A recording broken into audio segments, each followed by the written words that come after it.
किसी आयताकार मैदान का विकर्ण उसकी छोटी भुजा से 60 मीटर अधिक है।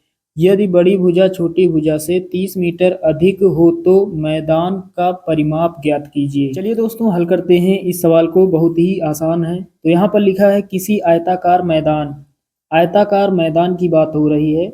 मैदान जो है वो आयताकार है, आयत के ही आकार का है। तो यहाँ पर आयत बना लेते हैं समझने के लिए।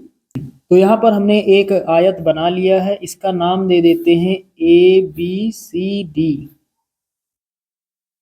और यहाँ पर विकर्ण की बात हो रही है तो विकर्ण बना लेते हैं। यहाँ पर इस तरह से विकर्ण बना लेते हैं। विकर्ण आप सभी लोग जानते हैं, विपरीत कोनों को मिलाने वाली रेखा को विकर्ण कहते हैं। इस कोने से इस कोने को हमने एक रेखा से इस तरह मिला दिया तो ये है विकर्ण।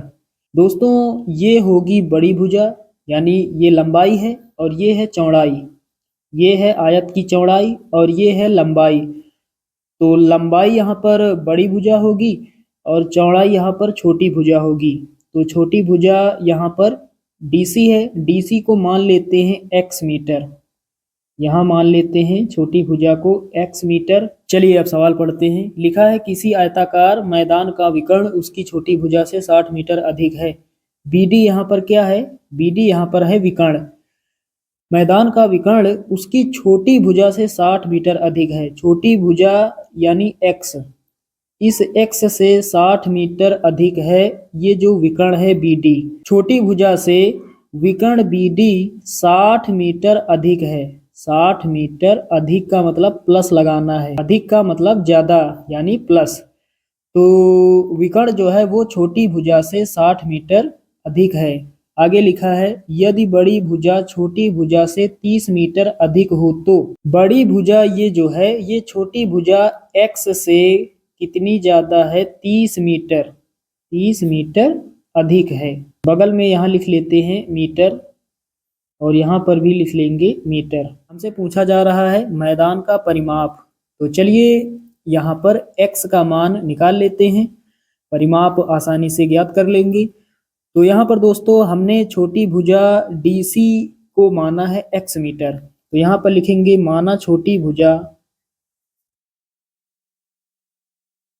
माना छोटी भुजा DC यहाँ लिख लेते हैं। माना छोटी भुजा DC बराबर x मीटर। हमने छोटी भुजा मानी है x मीटर। माना छोटी भुजा DC बराबर x मीटर। उसके बाद दोस्तों लिखेंगे यहाँ, तो यहाँ पर बड़ी भुजा BC लिखेंगे। बड़ी भुजा BC बराबर x plus 30 metre, x plus 30 metre. यहाँ लिख लेते हैं x प्लस 30 मीटर।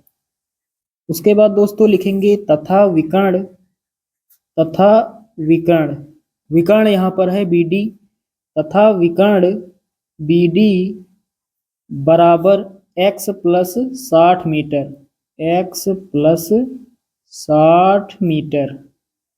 ये सारा कुछ हमें प्राप्त है, चित्र में आप समझ सकते हैं। दोस्तों आप सभी को पता है आयत का प्रत्येक कोण 90 अंश का होता है। ये कोण है 90 अंश का, ये वाला, ये भी है, ये भी है और ये भी है। तो यहाँ पर यदि ये कोण 90 अंश का है तो यहाँ पर DBC या फिर DCB जो है ये एक समकोण त्रिभुज है। यहाँ पर ये जो विकर्ण है BD ये है कर्ण और DC यहाँ पर है लंब और यहाँ पर BC है आधार। तो यहाँ पर क्या करेंगे? पाइथागोरस प्रमेय लगा देंगे। तो यहाँ पर लिखेंगे पाइथागोरस प्रमेय से। तो यहाँ पर कर्ण का स्क्वायर, कर्ण है यहाँ पर BD स्क्वायर बराबर लंब स्क्वायर, लंब यानी DC स्क्वायर प्लस आधार स्क्वायर, आधार यानी BC स्क्वायर। कर्ण का स्क्वायर बराबर लंब का स्क्वायर प्लस आधार स्क्वायर। दोस्तों यहाँ पर मान रख देते हैं। BD का मान यहाँ पर है x प्लस 60, तो x प्लस 60 लिखेंगे। ऊपर पूरे में होल स्क्वायर, स्क्वायर लगा है पूरे में स्क्वायर लगा देंगे बराबर DC भुजा का मान है x, तो x का स्क्वायर प्लस BC भुजा का मान है x प्लस 30 पूरे का होल स्क्वायर। अब दोस्तों हल कर लेते हैं। a प्लस बी का होल स्क्वायर आप सभी लोग जानते हैं होता है a स्क्वायर यानी x का स्क्वायर प्लस b स्क्वायर यानी 60 का स्क्वायर प्लस 2ab। 2 इंटू ए का मान x है इंटू बी का मान 60 है। उसके बाद ये बराबर लगाएंगे, यहाँ पर x स्क्वायर हो जाएगा प्लस a प्लस बी का होल स्क्वायर ए स्क्वायर प्लस बी स्क्वायर यानी 30 का स्क्वायर प्लस 2ab। 2 इंटू ए का मान x है इंटू बी का मान 30 है। अब दोस्तों आगे हल करते हैं तो यहाँ पर x स्क्वायर पहले हो जाएगा प्लस 60 का स्क्वायर कितना होता है तो यहाँ पर 6 का स्क्वायर 36 होगा। उसके बाद दोस्तों जीरो को हम 2 बार लिखेंगे, घात 2 है तो जीरो को 2 बार लिखेंगे, बगल में लिखेंगे डबल जीरो प्लस लगाएंगे 60 दूना 120 हो जाएगा और बगल में x लिखेंगे।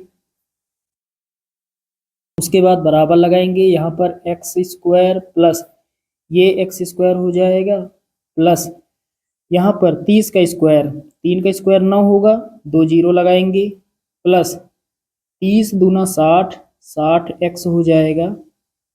x स्क्वायर से x स्क्वायर कट जाएगा। अब दोस्तों इधर कितना बचा 3600 प्लस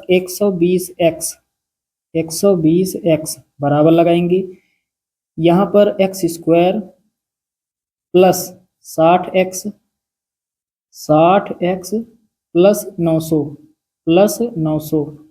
अब दोस्तों एक काम करते हैं, ये दोनों संख्याएं बराबर के इस तरफ लेकर आते हैं तो x स्क्वायर पहले लिखेंगे, 120 x स्क्वायर के पास आएगा तो माइनस का हो जाएगा 120। उसके बाद प्लस का 60x पहले से है, प्लस का 60x। उसके बाद प्लस का 900 है, लिख लेते हैं प्लस का 900। उसके बाद दोस्तों ये 3600 है, इधर आएगा 900 के पास आएगा तो माइनस का हो जाएगा कितना 3600 बराबर में इधर कितना बचा कुछ नहीं यानी जीरो। अब आगे हल कर लेते हैं तो पहले x स्क्वायर हो जाएगा। दोस्तों ये जो 120 है इसके साथ x भी है तो x यहाँ लिख लेते हैं, ये x है माइनस का 120x प्लस का 60x। माइनस वाली संख्या बड़ी है तो माइनस लगेगा। अब 120 में 60 घटा लेंगे तो 60 बचेगा, बगल में x लिखेंगे।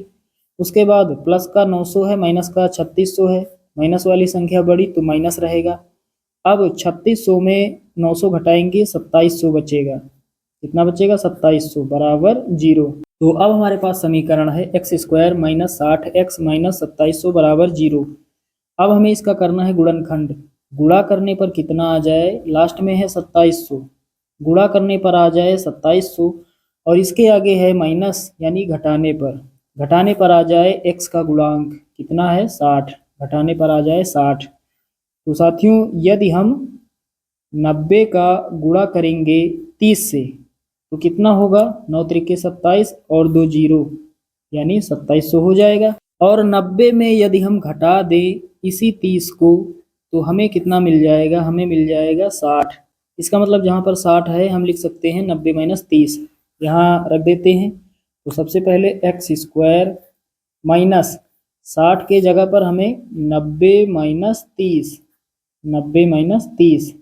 उसके बाद x को बाहर लिखेंगे माइनस का 2700 बराबर जीरो।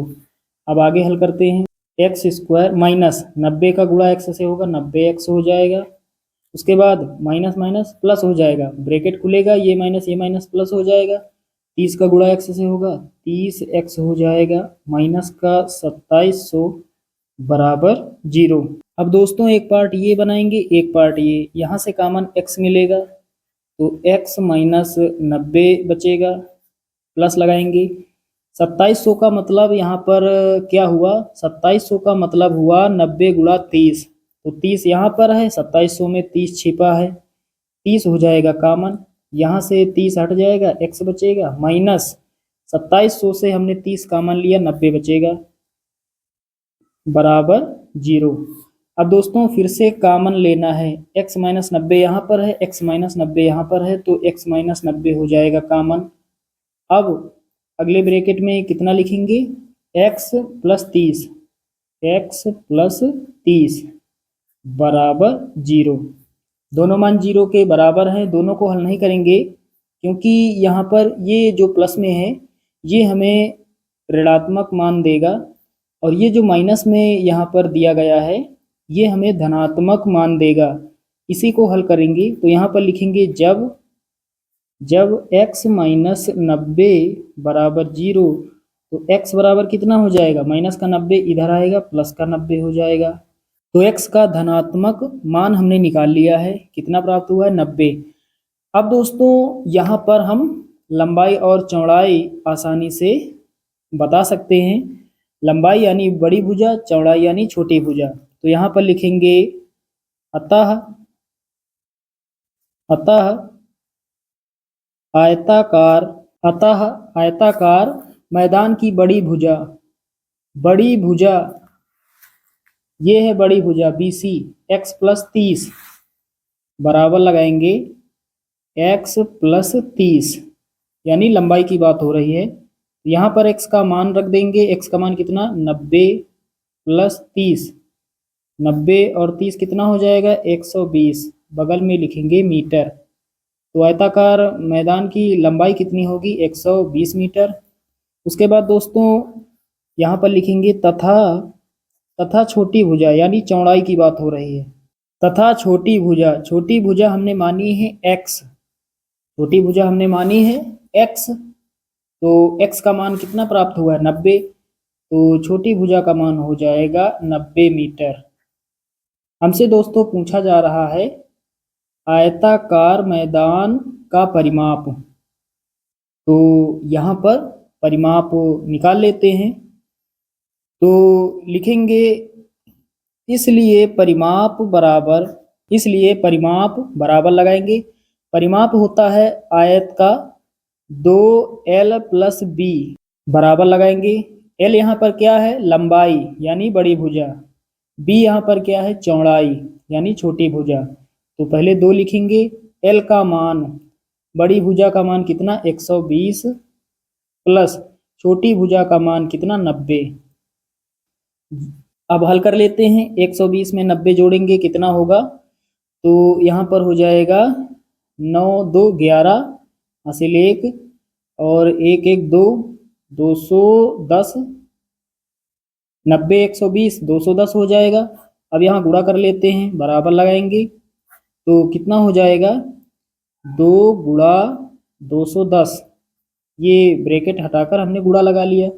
अब 21 दूना 42 और ये 0, तो यहाँ पर आयताकार मैदान का परिमाप कितना होगा, 420 मीटर होगा।